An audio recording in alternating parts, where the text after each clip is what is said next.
wa rahmatullahi taala wa barakatuh. sëriñ bi nee na mi ngi dellu di sant yàlla sunu borom bu baax a baax di julli ci yonent bi sallallahu alayhi wa sallam di siyaar ñëpp ñaan sunu borom tabaraka wa taala yàggal bi kilifa diine yi yëpp may leen ak wér ak ñu topp ci seen ginnaaw ñëpp. sëriñ bi nee na ginnaaw loolu mi ngi sant yàlla bu baax ci ndaje bii nga xam ne teewe nañ ko ay at at ba ren jii yàlla defal na tawfeex ñu teewaat ko kon yàlla na ci yàlla suñu borom dolli tuyaaba ju bari fayal na ñi nga xam ne moom lañ ci fàttaliku muy sëriñ Abdou Aziz Sy Dabakh di koy fàttaliku soppee rasulullahi sallallahu alayhi wa sallam kon ñoo ngi ci sant yàlla bu baax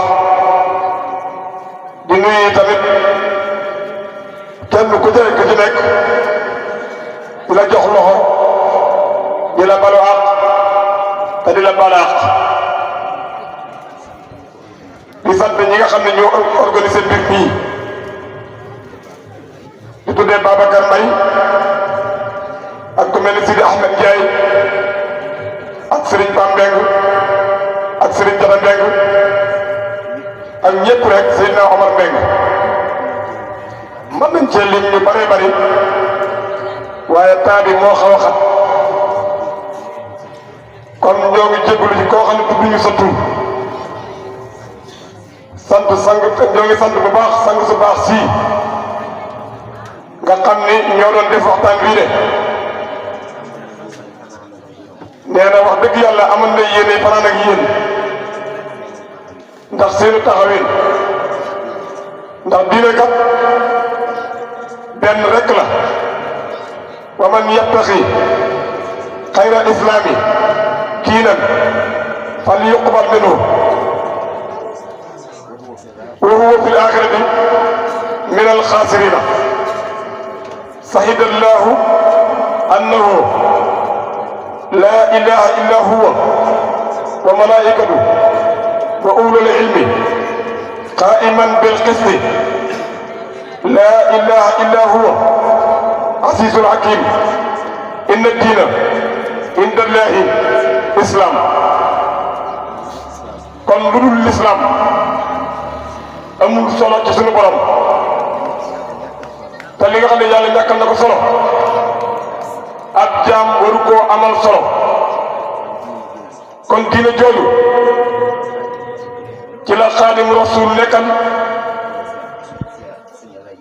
ci la maam alxaaji Malick Sy nekkan ci la ngeen gi mbindéef alayhi salaatu wasalaam nekkoon sahabatu rasul yëpp ci lañ nekkoon kon diine jooju moom rek moo am solo kon ñoo ngi koy fàttali suñu bopp di ko fàttali ñëpp te dolli cee góorgóorlu bu baax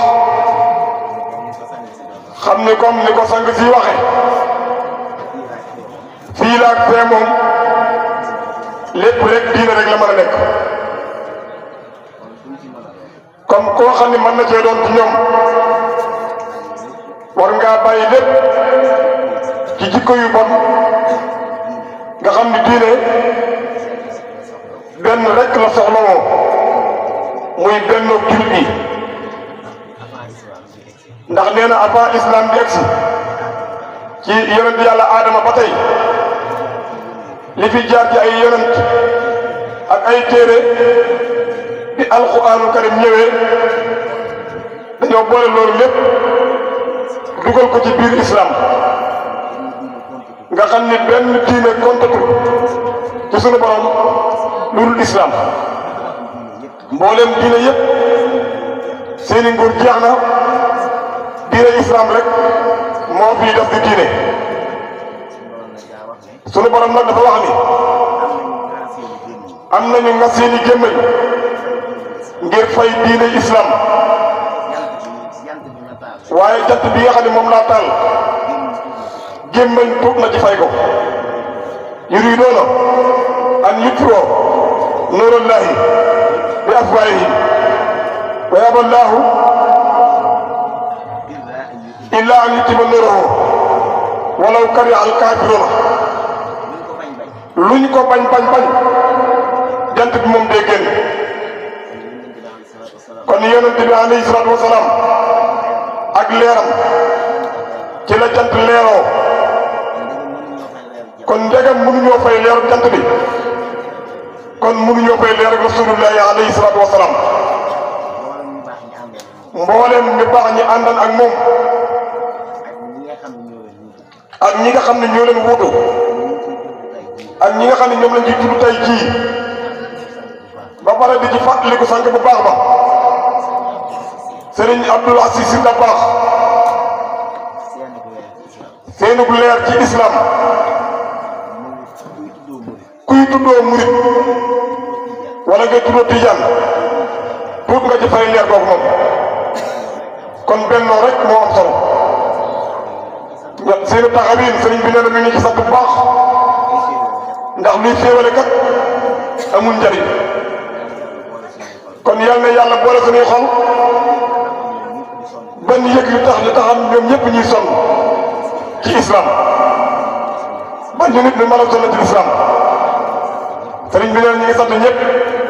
di leen gërëm bu baax xam naa liñ ci yéene woon yaatu na waaye coono yi moo xaw a bari ñu ngi sant ñëpp di gërëm bu baax di ñaan suñu borom ñu teew ko ay déwéni déwén